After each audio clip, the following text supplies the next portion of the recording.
when I was like when I was really young, I had built some nunchucks like Gus, and I went out. They're called Gus Chucks now. Gus chucks. So I had my homemade Gus chucks, but I've never used them. And but I'd practice at home, and then I was going out with my friends, and we were going downtown. So I figured I'll bring a weapon just in case shit happens. I'll pull the nunchucks out and I'll fuck people up. Bro, you were the Steven Seagal of Quebec City. Yeah. So I'm in the center part of Quebec City, and there used to be a Wendy's. So we go to Wendy's, we eat, and then we're outside, and there was there were ketchup packs. And I just step on one, and the ketchup like squirts, and then we're laughing, step on another one, and then I hear a guy going, "Hey!" And I look, and it's a skinhead that he was in the darkness, like he was just in the dark, so I couldn't. A lot of them hang out there. Yeah, so he stands up, and he's like a 5-year-old skinhead, and I'm like a 13, 14-year-old kid, and he goes, "Who did that?" And then I go, "Oh, you sprayed him." Yeah, I sprayed his boots. And he goes, "You sprayed my boots." And I'm like, "Hey, man, I'm sorry. I didn't know you were there." And he was like, clean this up. So I take my napkin and I wipe the ketchup off his boot. And he goes, "Clean it with your mouth." And I'm like, all right. I'm not going to lick your boot. You went too far, Even Nazi. just like rubbing your foot. I'm just doing it because you're a fucking 25-year-old you're a now, 13. 25-year-old criminal. And I'm a fucking little kid. And I had the nunchucks. And I was like, I should pull them out. And I hit him, but you know when you're little, I was like, maybe I knew if I hit a kid my age on the head with the stick, he'd die. But I was like, maybe a grown-up's head is tougher. So I didn't want to be like hit him and him just go like, and then beat the fuck out of me. so I didn't pull the nunchucks out. I just ran away, and then I ran away, went up to the roof of the Quebec City Hilton, and then I was looking around, and he was. Like I could see him, like he was looking for me around the Hilton, and I was like, God damn, okay. For ketchup. Yeah, and then I went downstairs, called my dad, and I was like, come get me at the Hilton, and then went back up on the roof, and then waited for my dad. It wasn't the actual roof. I think it was a balcony, but I waited when I saw my dad's truck and went down, got in the truck. And I should have forgotten about that story, but then Monday morning, since we were little English kids, this was a dude from Toronto.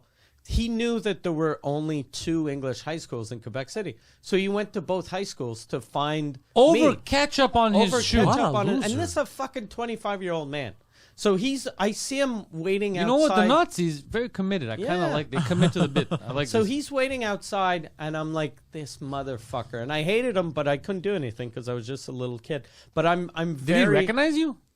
I don't think so. I didn't go out. Like, I just waited. I waited for him to leave, and then when he went to where the school buses were, I went and got a city bus. Was he gonna beat the shit out of a child in front of other children? Yeah, in front of the school. I could have just went to see my principal and said, "This piece of shit." But the way I was like, "Don't rat." Yeah. So anyway, so I remembered this fucking guy, and I hated. Like, that was why I hated Nazis. It wasn't because of what they did to Jewish people. It was just because they were mean to me. One of them was mean to me. Yeah.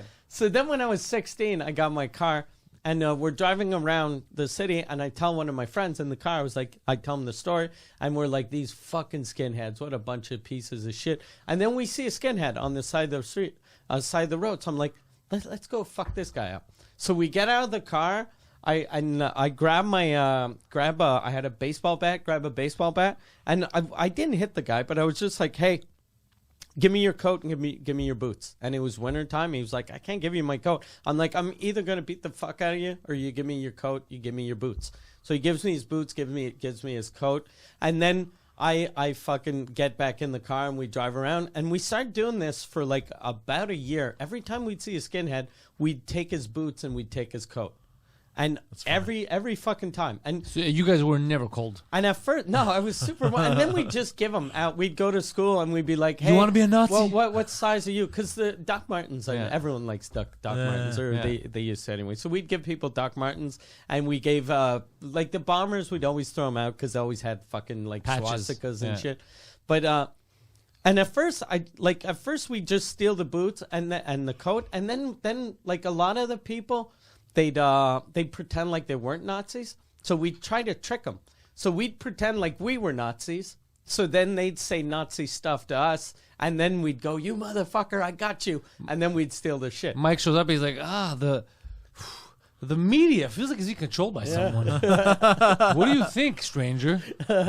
No, but because the first time we did that, we asked this kid, we're like, "Hey, you're a Nazi?" And he was like, "No, I'm not a Nazi." And we're like, "No, you're a Nazi." And he's like, "I'm not a Nazi." And we're like, "It's cool. It's cool. We're all Nazis.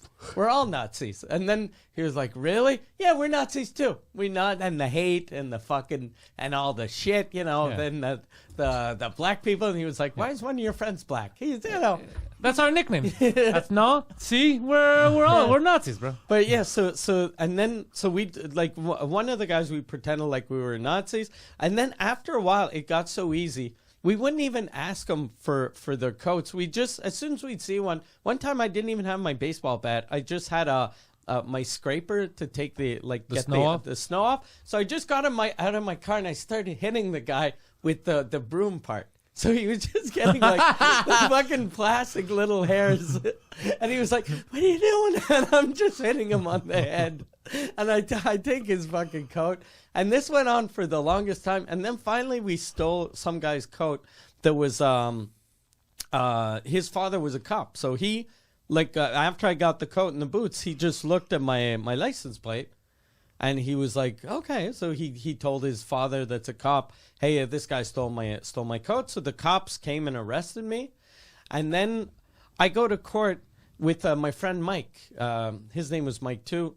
His mother was dating a judge that was our judge that we were getting. So I was like, "Oh fuck." He told me, he was like, "My mom's dating the judge, so I'm good. So I show up to court. I'm wearing a fucking suit. I got my briefcase.